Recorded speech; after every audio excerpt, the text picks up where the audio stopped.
நான் 1.5 லட்சம் ரூபாய் சம்பளம் வாங்குறேன். எனக்கு செய்யணும்னு அவசியம் கிடையாது. ஆனா பொதுமக்கள் கிட்ட என்னோட மரியாதை இது எல்லாத்தையும் நான் அடகு வச்சுட்டு தான் நான் இங்க நிக்கிறேன். ஏன்னா விவசாயிங்க வேணும். கம்ப்யூட்டர்ல வேலை செஞ்சாலும் எதுல வேலை செஞ்சாலும் நம்ம 3 வேலை சாப்பிடுறது சோறு.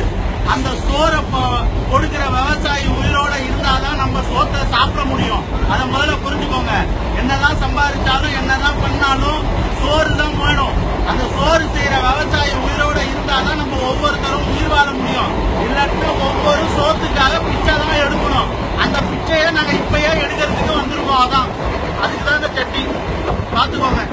நாளைக்கு எல்லாரும் உங்க பிள்ளைங்களும் எல்லாரும் பிச்சை எடுக்காம எடுக்கணும்னா இன்னைக்கே நமக்கு அந்த விழிப்புணர்வு இருக்கணும்.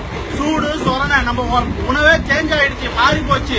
அந்த போராட்ட குணன்ற உணர்வு கூட இல்லாம மழுங்கையா செத்த பணமா நடைபெணமா நடந்துகிட்டு இருக்கோம் இங்க. அந்த இதெல்லாம் மாறணும். அந்த இது மாறினாதான் நமக்கு விடுவி காலம் குறைக்கும்.